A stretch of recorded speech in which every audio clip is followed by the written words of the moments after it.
Hello everyone, my name is iGoRawr, the only light assault player on Auraxium that needs a special order jetpack to move around his oversized edict. And today, we're going to be taking a look at not one, no, but all three of the directive reward carbines. The Eclipse. Although it is commonly mistaken by many Terran Republic and new conglomerate soldiers as some sort of reversed engineered alien sex toy, the only screwing this sparkly little gun is going to be doing is ruining the day of anyone that just so happens to be caught on the wrong end of its barrel. The TRAC-Shot. Built in the early years of the war, the TRAC-Shot has found itself to be an effective tool in combat by many soldiers. So successful, in fact, that the creator of the TRAC-Shot was given the highest honors that any soldier in the Republic could receive. Then was promptly executed for disobeying weapon design protocols. Oh, TR, some things never change. It is now rewarded to high-ranking Terran Republic officials as a reminder for what free thinking and open-mindedness will get you in the Republic. And finally, the Fortuna. Is it a carbine with a shotgun on it or a shotgun with a carbine on it? Although this question has sparked a highly controversial debate among many new conglomerate soldiers, it has not stopped the Fortuna from proving its worth as a deadly weapon in the battlefield. Taped together with a top-secret form of duct tape known as screws, painted together in what is more than likely a highly radioactive, cheap blue and yellow finish, this weapon has managed to find its way into the hearts, brains, thyroids, and bone marrow of many high-ranking new conglomerate soldiers. This video has been in the making for over an entire year, and I'm determined as hell to make it some of the best content I have made to date. So from the stick that's wedged up every ass of every Terran Republic soldier, to the freshly team-killed bodies of the new conglomerate and whatever the hell it is Vanu worships nowadays, I ask you all to sit back and observe, so we can see what 20,880 kills, 18 Auraxiums, 3 weapons, and 1 massive edict will get you. The answer is internet famous till this gets off the front page of the PlanetSide 2 subreddit, so my 15 minutes of shame start now. Anyways, enough with the rambling, let's take a look at the stats.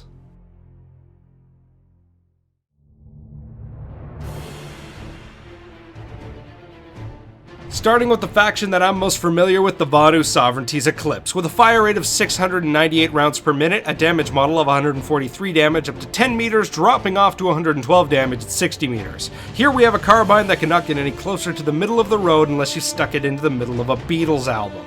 Unlike most weapons, the Eclipse uses a heat-based cooldown mechanic for ammunition. This also comes alongside the perk of having unlimited ammo. For some strange reason, the Eclipse also has both set long and short reload speeds alongside its cooldown rates.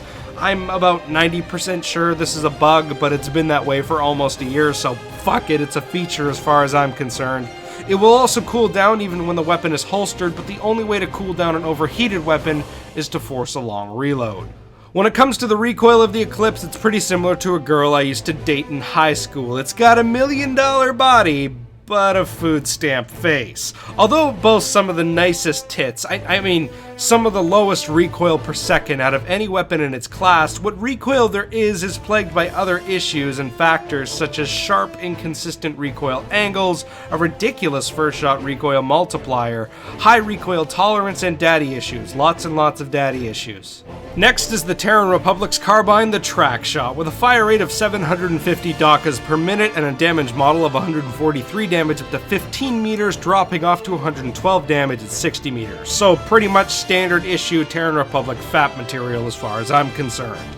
When it comes to the reload speed, I can't say I'm all that impressed. A short to mid-range carbine should reload fast enough to keep up with the hectic pace of close quarters combat. If you're playing a very pokey style of light assault, this shouldn't be the issue with the TRAC-Shot, but if you ever find yourself in a situation where your back's against the wall or in a very fast-paced engagement, well, be ready to whip out your repeater. When it comes to the recoil of the TRAC-Shot, it falls straight into Terran Republic ideology by leaning farther to the left than Hitler trying to peek up a woman's skirt. This extreme pull is something you're going to have to deal with constantly, but there is a bit of a silver lining here though. Despite the extreme horizontal pull, there is a relative level of consistency to the recoil. Next is the new conglomerate's carbine, the Fortuna, with a fire rate of 600 rounds per minute, a damage model of 167 damage up to 15 meters, dropping off to 125 damage at 70 meters. Now, for those of you who aren't too good at your NC to TR conversion ratios, this is a weapon that is equivalent to one that fires at 723 rounds at 143 damage. When it comes to the reload speed and velocity, it's pretty damn solid. The Fortuna's reload speed is fast enough to keep up with the hectic pace of close quarters combat, alongside having more damage in the magazine due to the higher damage model. When it comes to the recoil, I want to put in perspective just how amazing I think it is. I just put my beer down. It is incredible. The Fortuna's little brother, the Mercenary, is a weapon I will always hold in regards as the best default weapon out there. Not because I think it's straight up superior to everything else. No, opinions like that need to go straight into the dumpster right next to Conquest mode. Ugh. God, do you remember when that was a thing? Jesus Christ. I say that because regardless of who you are, albeit a salty veteran or a brand new player, undoubtedly you're going to have success with a weapon that uses this type of recoil pattern. Although the total amount of kick generated by the Fortuna does feel a bit on the high side, the recoil itself is very consistent, with the only challenging factor being a moderate recoil tolerance. And hell, even Nanite Systems manages to make it into the mix with the underbarrel shotgun that comes pre-equipped on all these weapons alongside the laser sight. There's not a whole lot to say here outside of it being a one-pump chump that deals 130 damage over 10 pellets for a grand total of 1,300 damage. So, are any of these weapons worth your time? Just how large is my edict now? And did RAR ever bang the girl with the food stamp face? Well, actually, yeah, I did. But first, a word from this week's sponsors. Nanite Systems Entertainment is proud to present this year's hottest new crime drama, NCIS. Special Team Killers Unit.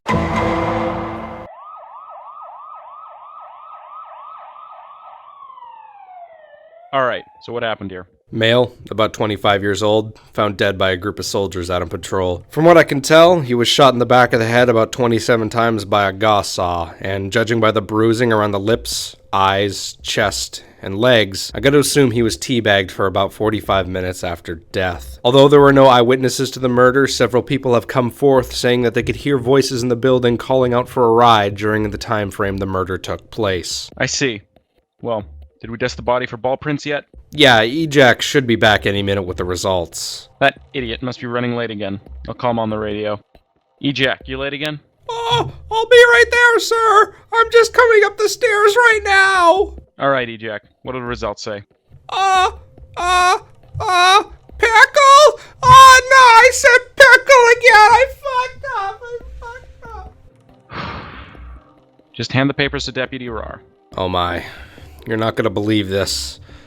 They didn't just find one set of ball prints. They found 47. Just one short of a platoon. And our victim here? High-ranking officer in the Devil Dogs. Devil Dogs, huh? Well then it looks like this pup just got neutered.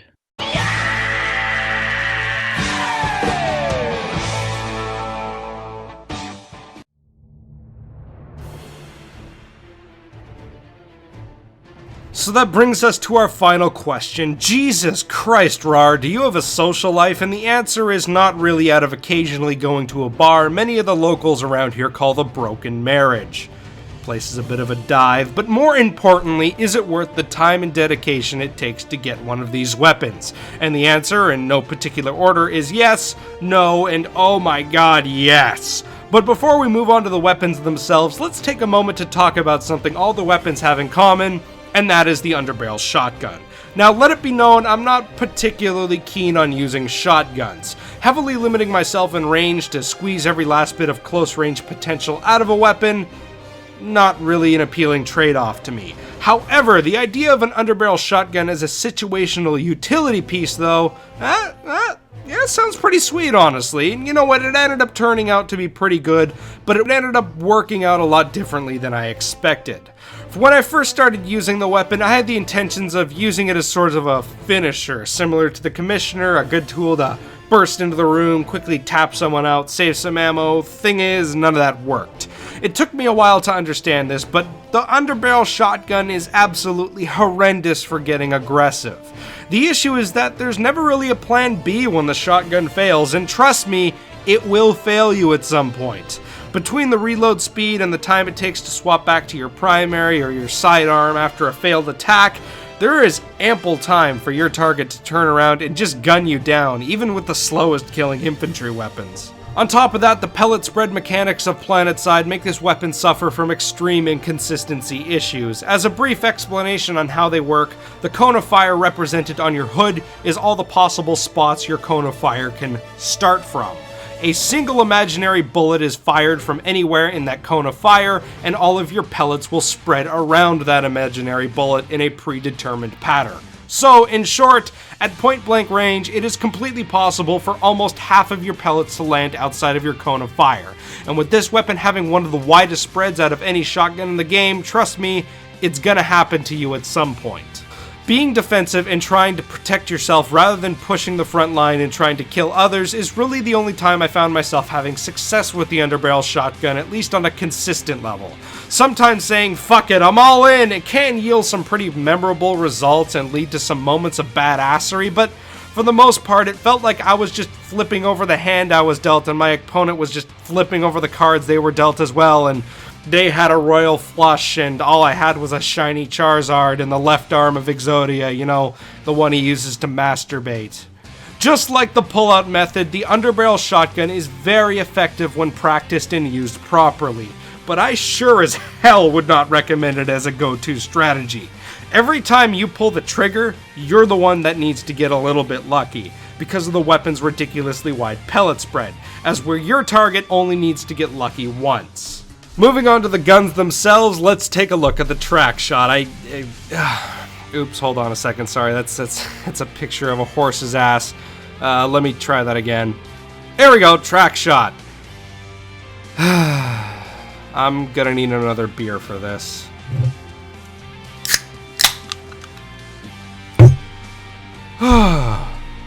So, the TRAC-Shot is definitely not worth your time. In fact, it is my worst performing carbine of all time. Now let's just put this out in the open, TR carbines generally don't offer what I'm looking for in a weapon. Larger magazines for slower reloads is a trade-off I don't like, the recoil patterns are usually not what I'm comfortable with. However, the AMC and the Jaguar are two of my favorite carbines, so it's not like I totally despise these aspects. But when it's all said and done though, I fucking hate the TRAC-Shot. In fact, the only reason I didn't scrap this entire video because of how garbage this weapon is because, well, at this point, with how much I've suffered to Auraxium the TRAC-Shot, this video is therapy for me. With my liver only being able to take so much abuse, instead of drinking my sorrows away for once in my life, I'm going to sit down and talk about my feelings and all that other fairy tale bullcrap. So, what is wrong with the TRAC-Shot? And the answer is, well, it's not a very competitive weapon. In situations where I get behind groups of enemies, find a rooftop that no other light assault is trying to take control of, or just a good hiding spot, I didn't do too bad with the TRAC-Shot, but that can be said about, just about every other weapon in the game. In fact, there are only a few weapons that I can name that are so piss poor in quality that this fact isn't true. Good decision making, positioning, and having lots of experience with a weapon was almost always more important than the weapon in your hands, but PlanetSide is a chaotic battlefield, and even if we try to avoid it, we will end up in situations where we have to take a head-on engagement. And it's in these situations that the TRAC-Shot constantly let me down because of how low the quality of the weapon really is. Every time I wind up in a firefight with the TRAC-Shot, I always feel like I'm at some sort of a disadvantage even before the first bullet has been fired, and I honestly think all of these problems stem from the attachment setup that the TRAC-Shot has. If you take a look at the TRAC-5, the weapon the TRAC-Shot is based off of, it has a very unique design. It's one of the few high fire rate carbines out there that have harsh recoil rather than low velocity to limit their effectiveness at range. On top of that, there is also a consistent level of recoil to the TRAC-5, so if you add the forward grip to tone down the horizontal pull, overall you're left with a pretty good package. The attachments on the TRAC-Shot, however, well, they're sort of like the front page of Pornhub, with that little section that reads at the top, for me, hot videos in Canada right now. And I'm just left staring at it, asking myself, why? Because I don't just need regular porn. No. I need that hot, relevant Canadian porn. I mean, if she is not screaming out please and thank you the whole time, I can't get off. And quite frankly, that's just rude. The TRAC-Shot's choice of a laser sight and soft point ammo are both extremely confusing for multiple reasons. Beyond the fact that the TRAC-Shot was never really meant to be effective as a spray carbine, both the Lynx and the Jaguar are significantly more qualified weapons for that particular role, having tighter default accuracy from the hip and access to advanced laser sights. The TRAC-Shot's hipfire is good enough to be relied upon at very close ranges, but you're getting nowhere near the effectiveness at range as the other two weapons offer. On top of that, I would also argue to some degree that soft point ammo is a bit of a bad idea on this particular weapon. Like I said before, the whole point of the TRAC-5 is to have high velocity and fire rate. Both of these attachments are very counterintuitive to what makes the TRAC-5 a good weapon, and it turns the TRAC-Shot into just a mess. It is terrible. So when it comes to spraying, it's average but not great. It's horrible for aim down sights because recoil management without the forward grip is nearly impossible, and it doesn't even manage to strike a middle ground between the two aspects because somehow the Lynx with a laser sight does that job better. There are countless other little issues that the TRAC-Shot has, but quite frankly, I don't have enough booze in this house to get through them all. I hate the TRAC-Shot, and there is very little that could be done to change my mind about that. But there is one thing it has managed to do correctly, and that has become my most hated weapon in all of PlanetSide. Next is the Vanu Sovereignty's Eclipse. Now, despite my less than shining opinion of the Solstice, the Eclipse is definitely a solid weapon and is definitely worth the time it takes to unlock. The main draw to the Eclipse is the unlimited ammo, the heat reloading mechanics, the underbarrel shotgun, and the sparkly purple finish that lets you unleash your inner Vanu, hey! The drawbacks of the Solstice are still present here though, and the lack of a forward grip doesn't help. The first shot recoil multiplier is still absurdly high, the angles of horizontal recoil have lots of variation, and the horizontal tolerance is wider than a Taiwanese hooker after he gets off of work. The best way I can describe the recoil on the Eclipse is, well, it's a lot like Jesus. Regardless of how hard you try, you just can never quite nail it down. There's a margin of error that you can never compensate for no matter how good you are with the Eclipse, and for those of you who are wondering, yes, I did just say that entire sentence with a shit-eating grin on my face.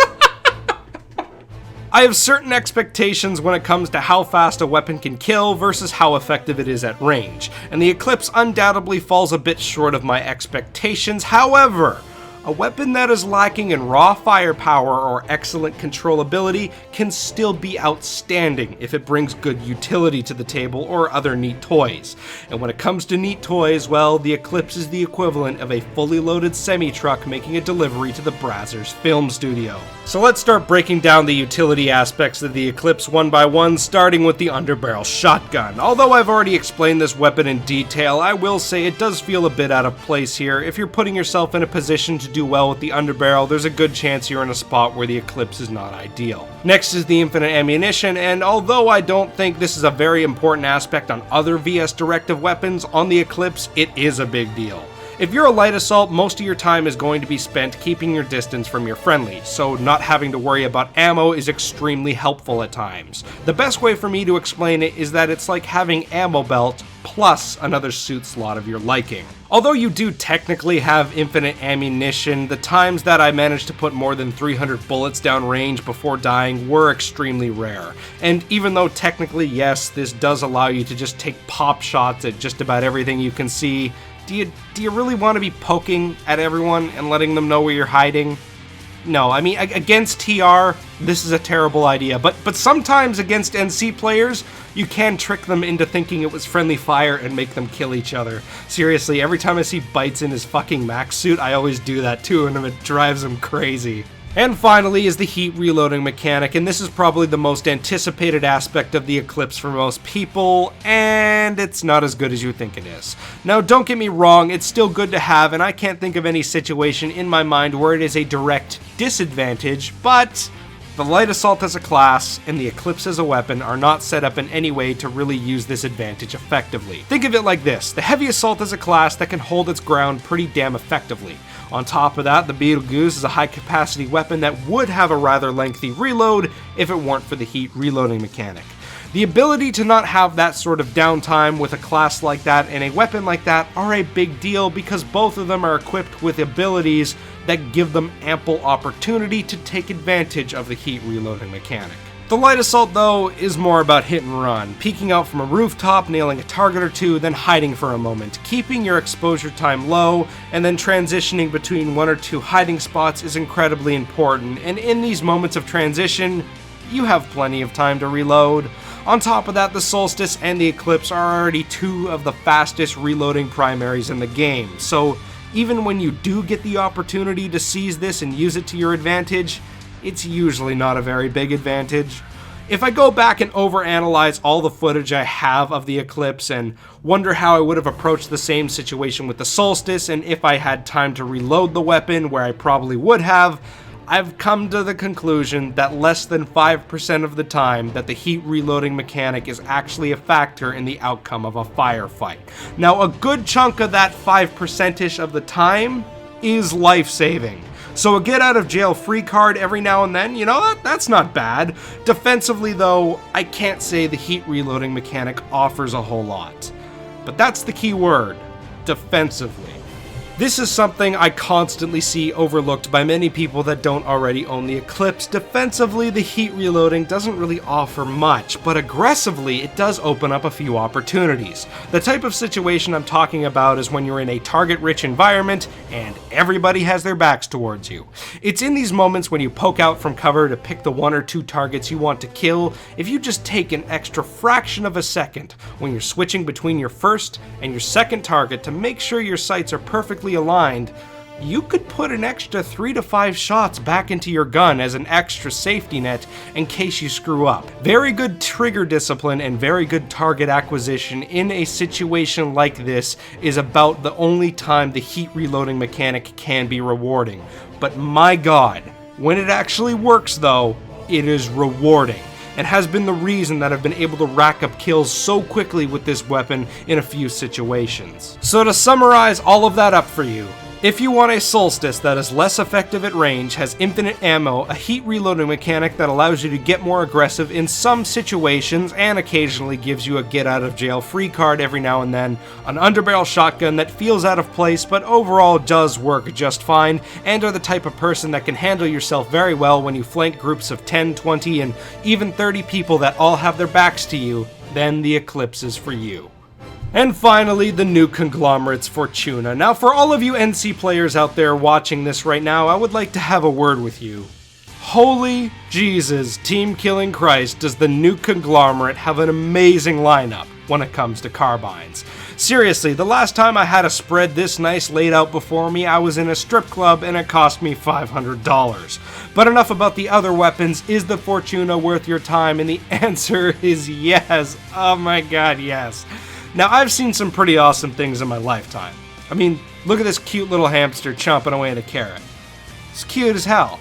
But the Fortuna has to be one of the best weapons that I have ever had the pleasure of using. Back when I was reviewing the Mercenary, I said I was surprised there was not a choir of angels descending from the heavens singing its name while having multiple orgasms. Well, today, the angels have come, and they are singing the name of the Fortuna. The last month I've spent trying to find something to criticize the Fortuna about, but I really can't find one. The Fortuna is by no means perfect, but every time I bring something up in my mind to criticize or fault the Fortuna on, I feel like I'm crossing the line between criticism and being a snooty art prick that spends my days complaining about paintings that look like a piece of toilet paper after I'm done using it. Yes, the velocity on this weapon is quite ghastly. Yeah, bigger waste of time than that $1 million bet I made on the Kentucky Derby last week. By the way, that was the sound of an idiot drinking overpriced wine. God, what a sad existence that must be. All that money, all that free time, and all you do is sitting around drinking booze. Pathetic. Anyways. Damn it, I hate when I screw up a take by laughing. Now I'm gonna have to do a retake, and I'm already drunk as is. I'm already slurring my lines. I'm gonna have to do the rest of this tomorrow. The Fortuna is genuinely the first weapon I have ever come across that has left me speechless when it comes to trying to criticize something about it. I mean, is its velocity a bit on the low side? Yeah, especially considering just how insanely effective it can be at range. Is the total recoil generated by the Fortuna a bit on the high side? I mean, a little bit, yeah, but anything I say that is negative about it almost feels meaningless with just how many things the Fortuna gets right. I mean, at this point, there's almost no reason for me to continue talking about the Fortuna, because all you're gonna hear from this point on is a verbal handjob, but I'm gonna keep talking anyways because I kind of like jerking off the Fortuna. So let's break out the lube and talk about its recoil. All you need to know about the recoil on the Fortuna is that it's just the Pulse RC on crack. Yes, there's some horizontal shake, but once you get used to the recoil on this weapon, it feels straighter than every character Neil Patrick Harris has ever played, combined all into one person. The reload speeds are not only good for just how fast the Fortuna can kill someone, but also the higher damage model leads to having higher damage per magazine, which makes me feel like I get both fast reload speeds and high capacity.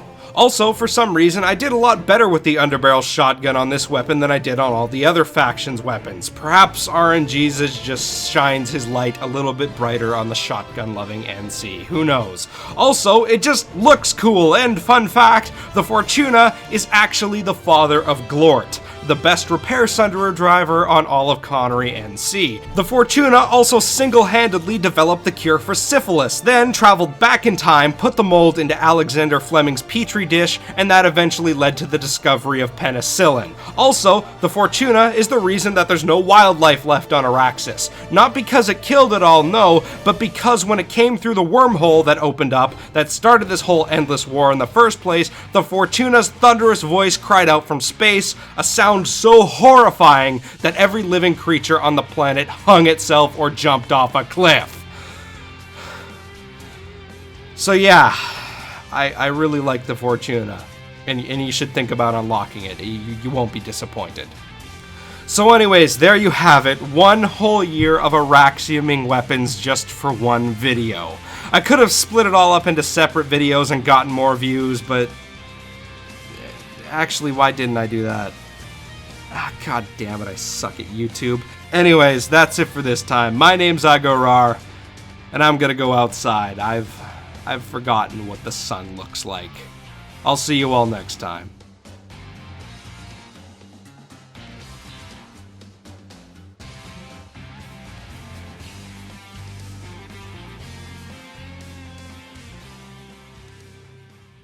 Oh god, we got nailed by something.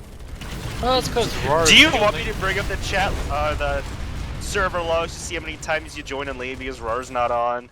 Oh, RAR is the only interesting person to talk to in this channel. Oh, get shit on! Whoa! Wow! I'm also stuck under the Liberator and apparently having You should a jump, market. jump. Oh, you can't? I can't move. Aww, I can I'm- jump when I do that. I'm procrastinating about doing the 2 to 3 paragraph essay for the conclusion of my lab report. Steely drugs? Oh, for my bio lab, I need to,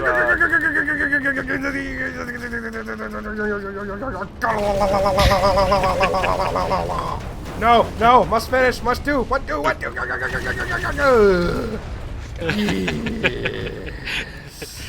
this is why RAR is cool. You okay there, buddy? Sounds like you just busted one.